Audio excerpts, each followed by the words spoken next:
अस्सलाम वालेकुम नाज़रीन, पल पल न्यूज़ के न्यूज़ रूम से मैं हूं आपके साथ नदीम अकरम। दोस्तों, जंग के दौरान बड़ी अपडेट जो है वो लगातार सामने आ रही है, जहां यूएन के अंदर सीजफायर के लिए इजराइल के खिलाफ 153 देश उतरे। वहीं सीजफायर के लिए साफ तौर पर इजराइल ने यूएन में कह दिया कि ये रहा याह्या सिनवार का नंबर, ये रहा हमास के हेड ऑफिस का नंबर, आप उसे जाकर के समझाइए कि वो हमले बंद कर दे, वो सरेंडर कर दे, तब जाकर के हम ये जंग रोक देंगे।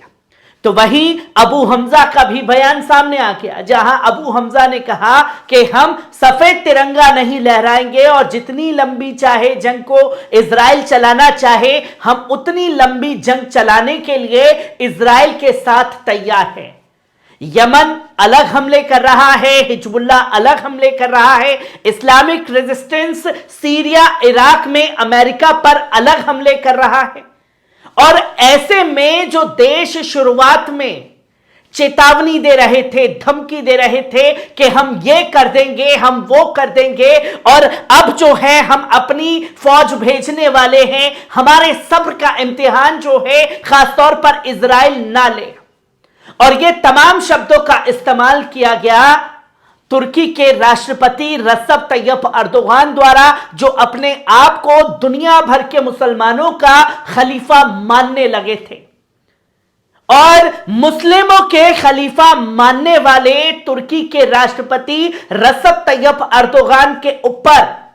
बड़ा हमला जो है हिजबुल्लाह चीफ ने बोला है। और हिजबुल्लाह चीफ जो है बुरी तरीके से तुर्की पर भड़के हैं, जो तमाम तरीके की मीडिया के आगे बयान तो कुछ दे रहे हैं, पर जो चेहरा है, जो दिल है और दिमाग है, वो खासतौर पर इजराइल के लिए काम कर रहा है। जहां हिजबुल्लाह चीफ ने कुछ देर पहले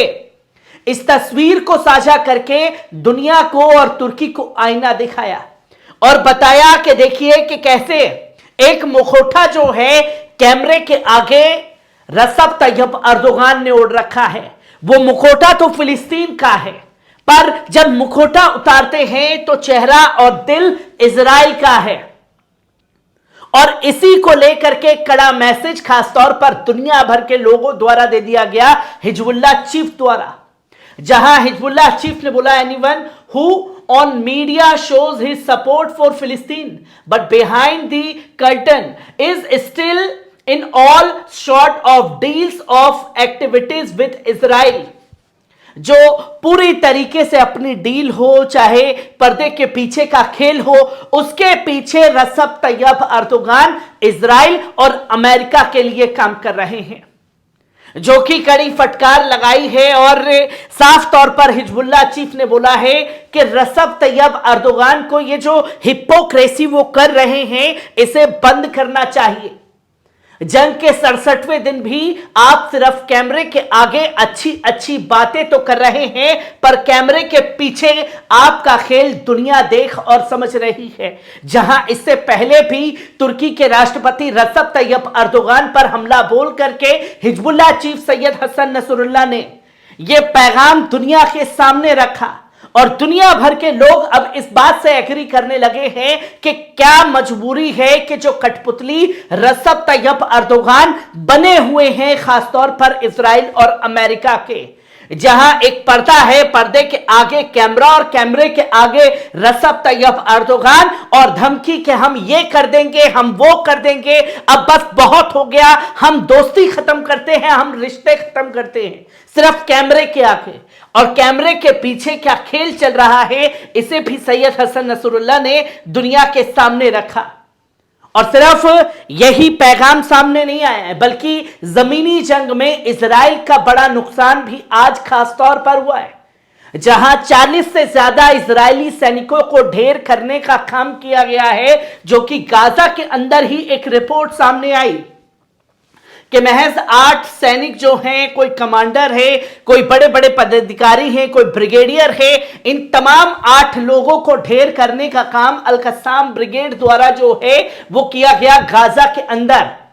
खान यूनुस और जबलिया इलाके में, जिसकी कंफर्मेशन खुद इजराइल डिफेंस फोर्स द्वारा दी गई। और सिर्फ ये 8 ही नहीं, बल्कि 2 और जायोनिस्ट जो इजरायली सैनिक है उनको भी ढेर करने का काम किया गया, उसकी भी तस्वीरें साझा की इजराइल डिफेंस फोर्स द्वारा। और गाजा के अंदर जो है यह बड़ा हमला करके ढेर किया है। और फिर भी इजराइल यह दावा करता है कि 40 से 50 से ज्यादा जो है उसके इजरायली सैनिकों की मरने की संख्या सीज फायर के बाहर नहीं पहुंची है। पर वहीं इजरायली मीडिया बता रहा है कि आईडीएफ हर मामले में झूठ बोल रहा है, खासतौर पर अपने इजरायली सैनिकों के मामले पर। जहां खाड़ी देशों का मीडिया अल मायदीन ने साफ तौर पर बताया कि 6 officer 4 soldiers of elite IOF unit killed in Gaza al Shujaiya, जो 10 लोगों की तस्वीर मैंने आप लोगों के सामने रखी, उनके बारे में खासतौर पर अल मायदीन ने बताया कि अल सुजाया जो जगह है उस जगह पर 10 इजरायली सैनिकों को एक बार में ढेर करने का काम किया है, जो कि the elite Golani brigade 13 battalion has sustains the most casualty with the death toll since। और अब तक जो है सीज फायर के बाद में महज 48 घंटे के अंदर 72 घंटे के अंदर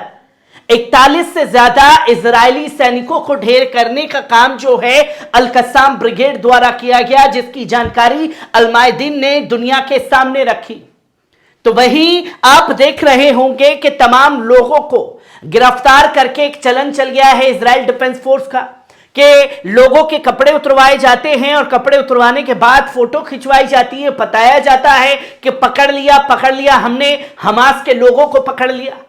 और ये वही इजराइल डिफेंस फोर्स है जो शुरुआत में जंग के पहले दिन से ही चला रहा था, कर लिया हमने कब्जा कर लिया। और अब ये तस्वीर दिखा करके हर किसी को हमास से जोड़ने का ये सिलसिला शुरू हो चुका है इजराइल डिफेंस फोर्स का। जहां एक तस्वीर आप खास तौर पर देख रहे हैं कि कैमरे से बाकायदा शूट किया गया और फिर तस्वीर सामने आई कि हमने गिरफ्तार किया। उसके तुरंत बाद कुछ देर बाद हेल्थ मिनिस्टर जो हैं उन्होंने बताया कि update, one of the kidnapped Palestinian civilians is a doctor named doctor Khalid Hamouda. जो तस्वीर आप खासतौर पर देख रहे हैं और इधर हेल्थ मिनिस्टर और तमाम बड़े बड़े पदाधिकारियों के साथ में फोटो खिंचवाई है, उन्हें सम्मानित किया गया। ऐसे चुने हुए लोगों को खासतौर पर टारगेट करा जा रहा है इजराइल डिफेंस फोर्स द्वारा। तो वहीं हिजबुल्लाह चीफ ने यमन द्वारा जो लगातार कदम उठाए जा रहे हैं उसकी भी प्रशंसा दुनिया के सामने की और यह कहा कि इजरायली जो झंडा हवा में उड़ रहा था उसे नीचे से आग लगाने का काम यमन द्वारा जो है वो लगातार किया जा रहा है। जहां यमन की हमास द्वारा भी प्रशंसा की गई, हिजबुल्लाह चीफ भी प्रशंसा करते हुए नहीं तक रहे यमन की। तो इसलिए ये एक तस्वीर को साझा किया कि ये है इजराइल को ले जाने वाले तमाम जहाज और समुद्र के बीच में से हुतीज आते हैं, पूरे जहाज को हर तरफ से घेर लेते हैं और बताते हैं दुनिया को यह है कब्जा जो असल में अब इजराइल के ऊपर किया जा रहा है। और कब्जे का मतलब भी असल में यमन ने दुनिया को बता दिया है। और हर एक तस्वीर को बारीक से बारीक आपके साथ साझा करता रहूंगा। दीजिए इजाजत, शुक्रिया।